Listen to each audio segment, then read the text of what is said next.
Thanks for explaining that. As a continuation to that, it's a very huge path of evolution that we've come across. And how did we take all this knowledge as we progressed in our path of evolution? Good point. We'll just show you similarly. We'll show you a slide for that too. We'll share the slide and we'll take it forward. See, we have sort of tried to bring the.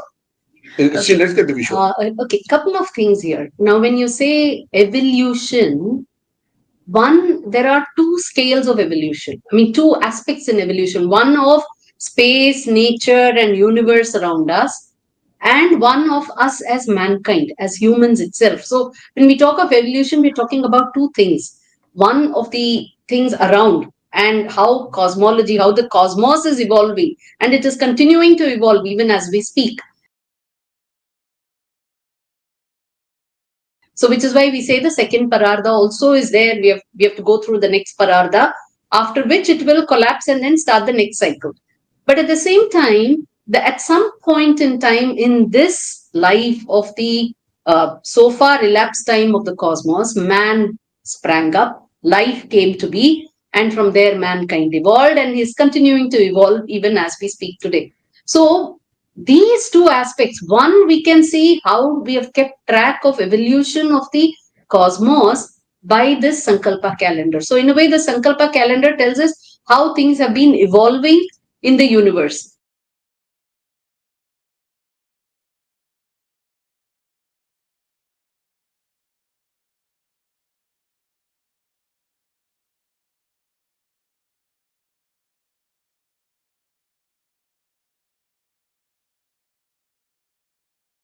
At the same time, how did mankind evolve? How has his character evolved? How has society evolved? Is something also which has to be tracked, and that we have also beautifully tracked. And we will show you that vis-a-vis in a kind of a time scale itself. So when you see the idea of I have one more question on this evolution part. Sorry to cut you in before you show your video. See, when you say they have evolved considering each and every geographical aspect. So who devised all these names of places and stuff? When was this devised? Where was it recorded? Is it, you said oral tradition, something about oral tradition. So I mean, oral and written. Please, can you hold this question to after we show you what we're going to, the slides we're going to show you next? Perfect. Bringing this question then. Because please track it. We would like to answer this question. We'll be glad to answer. Okay, the point is, see, evolution is at two levels, as she said very clearly. One is when we use the English term evolution, we are almost talking about the Darwinian idea of evolution, which is all just the last couple of centuries. Charles Darwin, who went around the globe,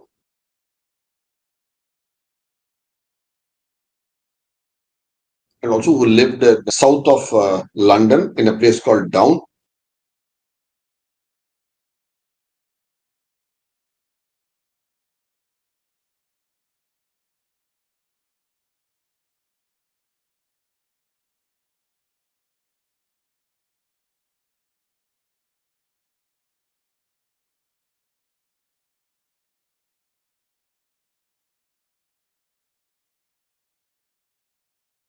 Which we happened to visit and study a lot of details there in his house, which is still kept as a very nice museum, and where people can go and study his papers and research and work on, which you had the opportunity to do about 12 years ago.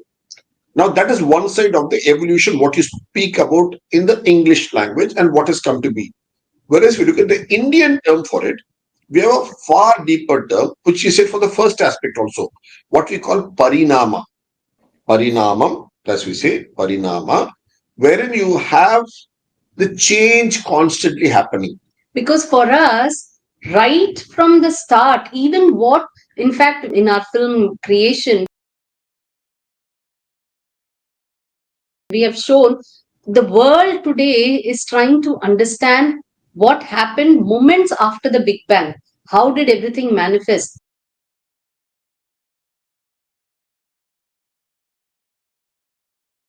But if you look at our knowledge base, the Indian knowledge system, we have asked the question, what caused the Big Bang? So we are looking at creation itself as a parinama. So there is something like that which is absolutely always there, never changeable, always constant. And from there on, something starts a cause and effect chain. So it is a continuous cause and effect change, continuing cause and effect change, which is a parinama, which also leads to the devolution. I wouldn't say devolution, but the end of the cycle and a start of the next cycle. So again, here we're talking about a larger concept of parinama in the Bharata tradition, where evolution comes in the much later component, as we can see. So we'll see both now. So what we are now going to show you is this Sankalpa today. As we narrate, we are able to track the elapsed time from the start of creation. Now, today we are all, when we think of time, we are very comfortable thinking in the Gregorian calendar format, where we think of Jan to December, right? So assuming if we were to map this entire lifespan of the universe so far, the first pararda and the early part of the second pararda of Brahma. If we were to map it to the way we understand time and passage of time, then what we are trying to show you now will help us correlate, okay? So we are trying to show you this parinama evolution time span. We take it as 1 year calendar in the Gregorian calendar. And in that, if on 1st January, the Srishti creation, the Big Bang happened, the Brahmanda Visfotak as we call it, it happened and the galaxy started spewing out. Then if we look at it as it happened on 1st of January, that's what we see. Then if you see here, when was it's in December 1st of the year, when you see the 1 year calendar, as Hema just said, the earth formation actually starts. The earth is formed. Proportionately, if you look at the time span, elapsed time span, and the life of earth, then it would mean that from 1st January, you have to wait till December 1st for earth to form. And it's only on 25th December that life on earth, microorganisms start on life, emerges. And from microorganisms, man appears on earth only on the 30th of December. So it takes that long. So and if man appears on 30th of December on earth, look at the beauty of it. It is only. So you're telling me microorganisms to man takes just such a short span? I'm confused. Yes, in the larger scale of time. Now look at this. What West calls civilization, like the pharaonic civilization of the Egypt and all that, happens on 6 p.m. on 31st December. So look at that. So what are you looking at? So life of this so-called intelligent man who could create things on earth starts only on 31st December at 6 p.m. That is what we are seeing. So from the moment of Big Bang to when the earth is formed on, say, December 1st, to when the microorganisms come about, or on 25th December, and from there it takes another 6 days for the early forms of man to form on 30th, and then for man to make all these wonderful sculptures and because these pyramids are considered as the benchmark of civilizational history for the world in European thought. So that's why I took that as an example. Now, having seen, so from creation, if you look all the way down through this calendrical system of a year, what you call modern history, the way West documents history, is only that 6 hours. And what we call Itihasa is just twice that, because roughly about both Ramayana and Mahabharata, the two Itihasa, is about 7,000 plus years old. So that is the last 12 hours. Whereas we look at the Purana, what does it cover? Because the Puranas have got the concept of Pancha Lakshana, where you discuss the idea of creation, Shishti, all the way up to Pralaya, the 5 Lakshanas. So you speak of that. So and speaks about the different aspects of the different worlds. So the Purana deal with from the moment of Big Bang. So it deals with different aspects in its own ways about the 364 days of this calendar. Itihasa deals only the last 12 hours, the two Itihasa. And the other knowledge system of this land, Bharata, deals with all this from the moment of Big Bang, right from our Rig Veda, and then all our Panchamandalas, the Nasadi Sukta and Rig Veda, all of that deal with from the moment of creation. Whereas modern history, modern knowledge as Europe sees it, deals only in the last 6 hours of this.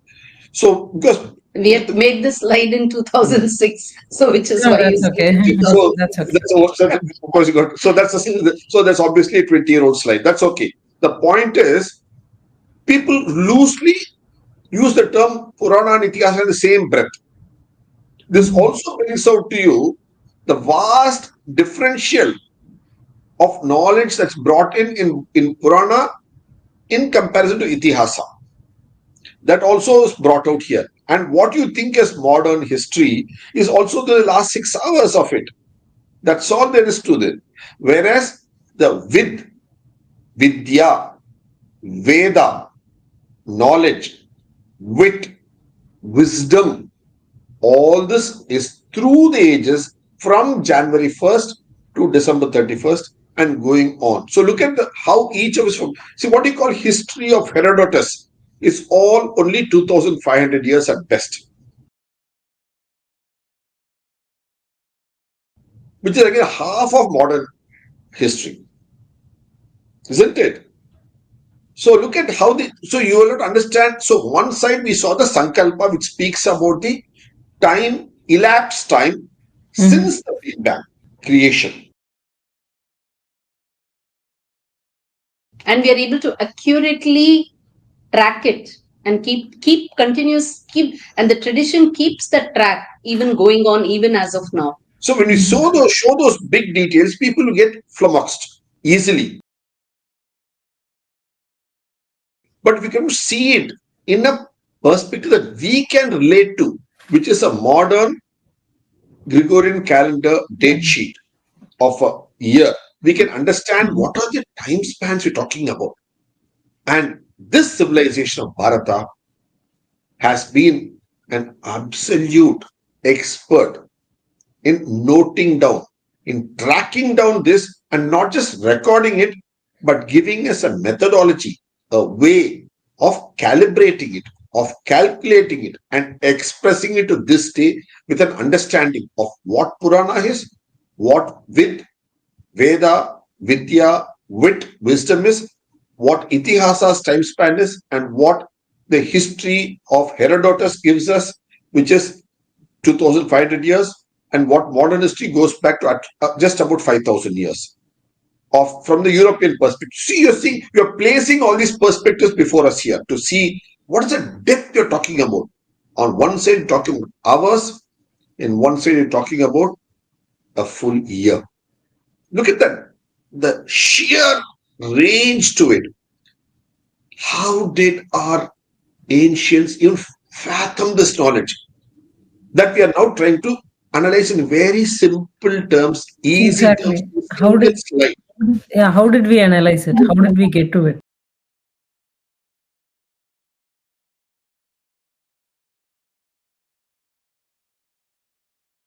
There is just one beautiful word for that, We have called all these people who could write these Purana, who could see this. See, fundamentally, where does the Purana also get its information?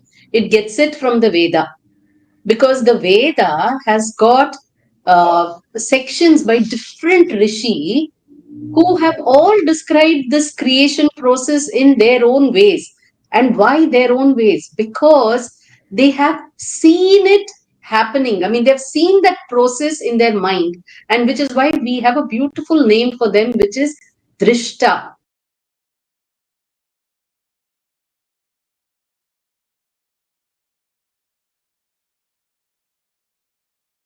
So we have always called our Rishi as those who have seen. So those who saw. So, and of course, seeing is one with your eye, but for mainly it is with your mind, and being able to transcend and reach the larger realms of consciousness. See, our beautiful word for consciousness itself in Indian thought is Nya.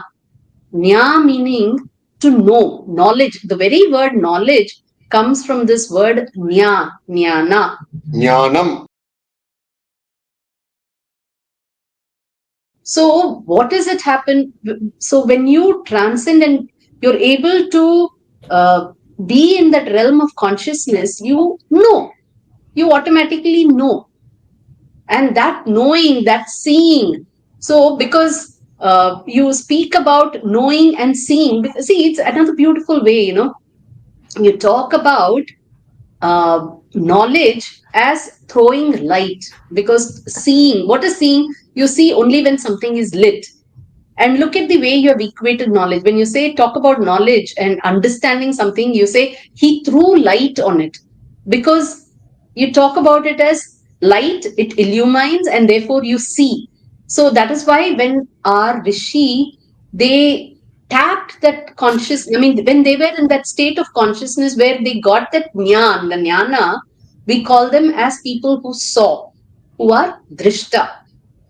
And what did they see? They could see this process of creation, and each one saw it in his own way, and they described it. So some described it as Nasadiya Sukta, some described it as Apaha Sukta, some as Vishwakarma Sukta. So different suktas, they describe this process.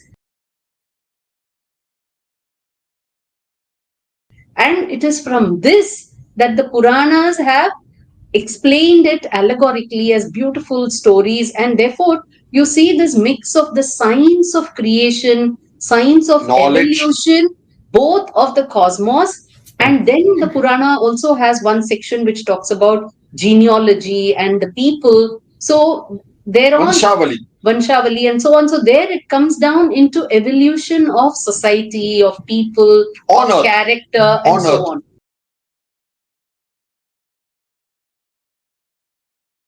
So Purana, that way they really straddle this entire span of evolution, both from a cosmic perspective as well as from a human geo perspective, and they're on to human perspective. So they would also deal with the geo level.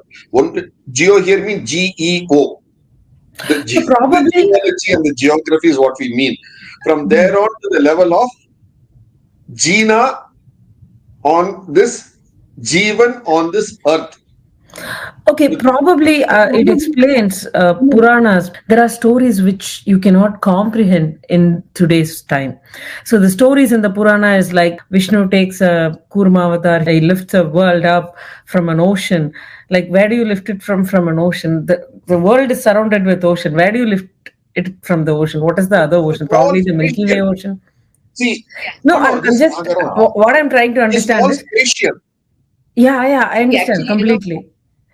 No, probably actually, in the beginning, comprehension part of it is very difficult for today's generation, people like me, normal people like me.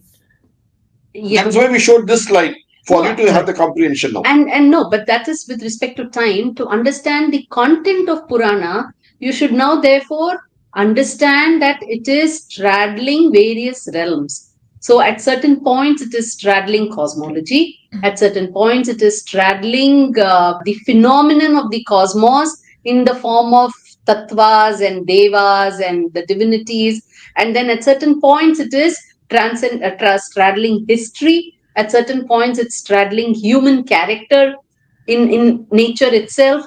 So it keeps straddling. And then, therefore, if you are able to discern these aspects, then you will beautifully understand how the Purana is a beautiful amalgam of allegory, science, poetry, history, social science, everything put together. Dharma, character, guna, all this. So it's as she used the right user, it's an amalgam of all this.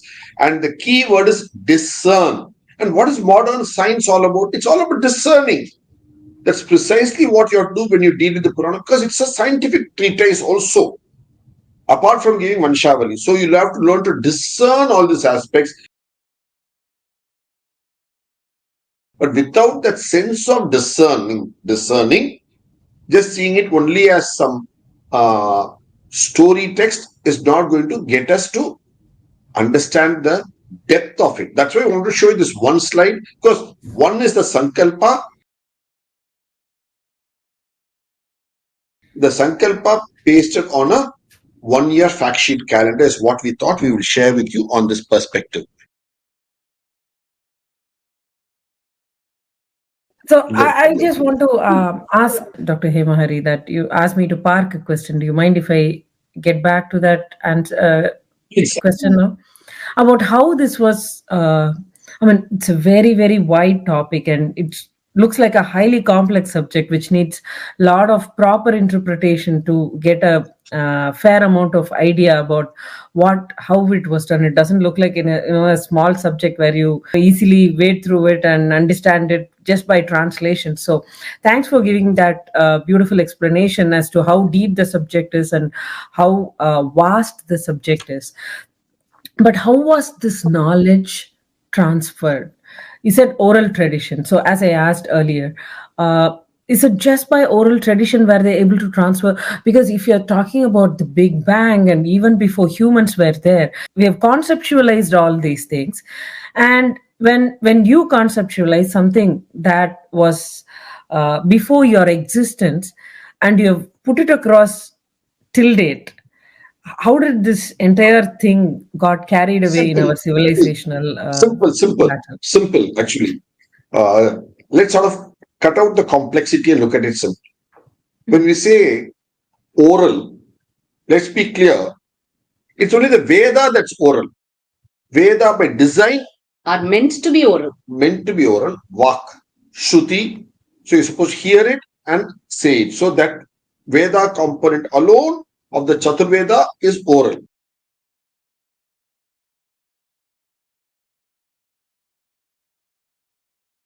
Whereas Purana is not necessarily oral. Purana is written down, documented. It may be read out, it may be narrated, but it had to be documented, because that is why very clearly you had Pancha Lakshana.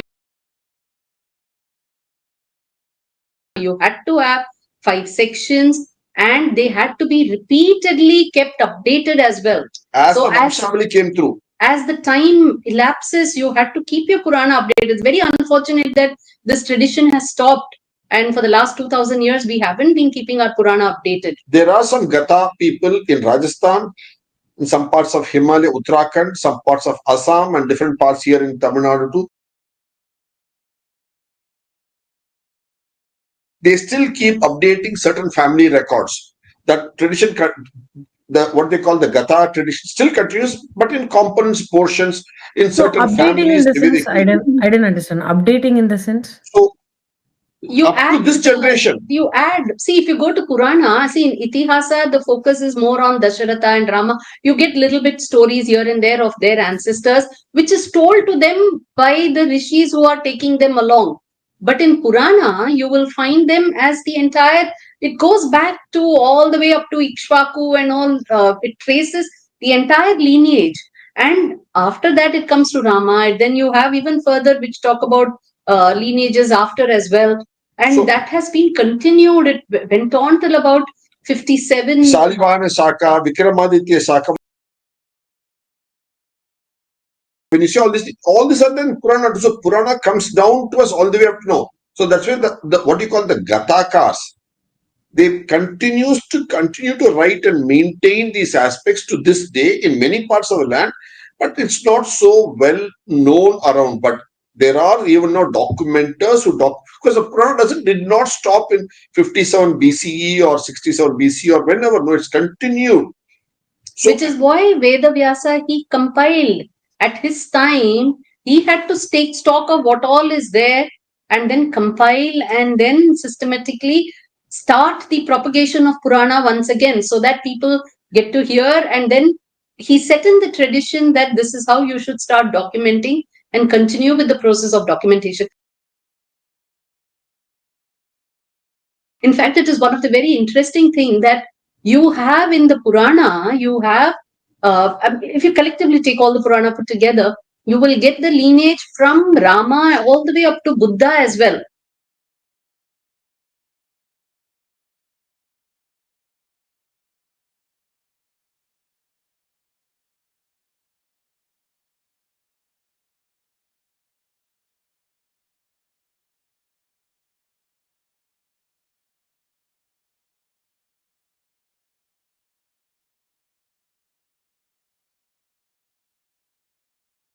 So it comes, you keep tracking this king, his son, this king. How will you know that?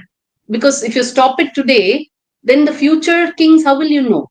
So as time goes, people have been adding their part. I mean, what is happening during their times. And see, the idea of Purana is not to just be a chronicle.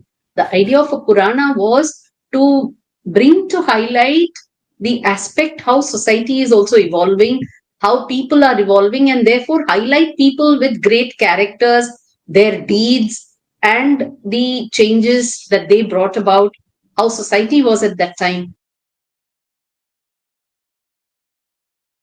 So that has to continue. So what happens up to Buddha, then what happens subsequently, who are all the great kings. So all those this will happen. across the land.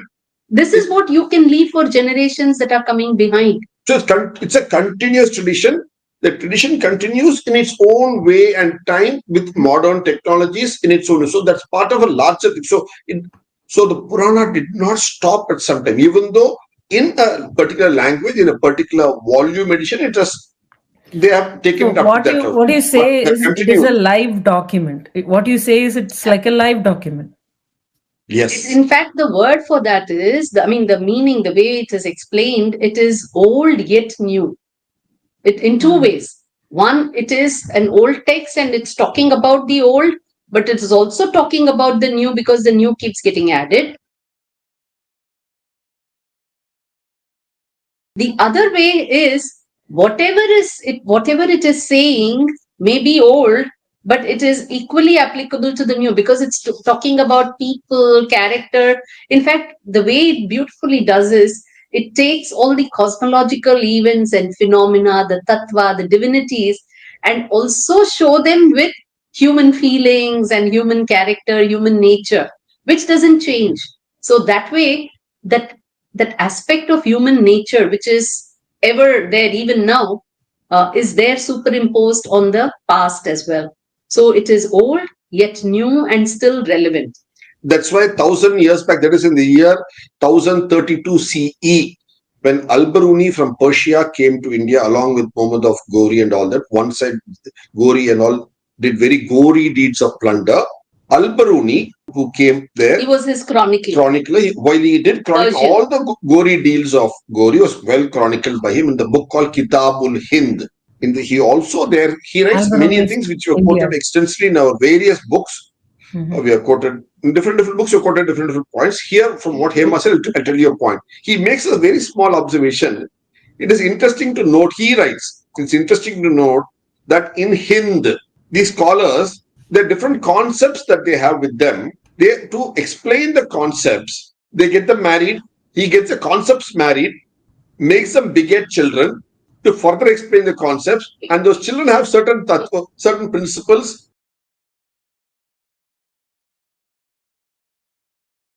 So he says we humanize the something concept. like this Chandran Rohini story and all, right?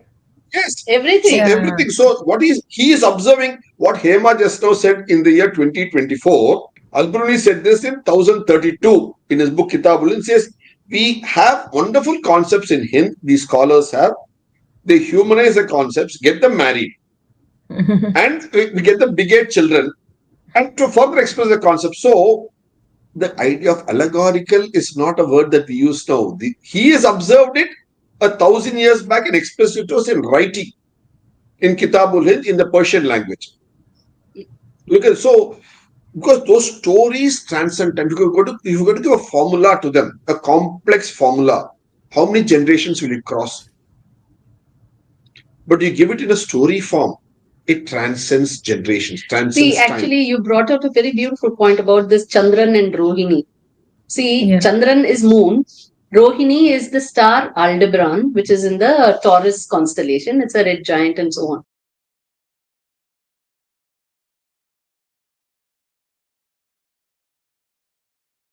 If we talk about moon and Rohini and the zodiac belt and all of that, for everybody, unless they're able to visualize astronomically the sky and everything, it needs some amount of science and some amount of intellect. Night sky observation for decades. Intellectual tendency to be able to think like that. But whereas if I make it into a story and say Rohini is a daughter of so and she's a lady, and Chandran is a male who is interested, I mean, he keeps going and he likes Rohini of all these 27 stars, that makes for a beautiful story. Thank you so much, Dr. Hari and Dr. HemaHari, for taking time and talking to us. I just would like to thank you for being here and talking to us for our viewers. We'll continue interacting with you on various subjects related to the Indic studies and the Bharatiya civilization and the knowledge system of Bharat. Namaskar. Namaste.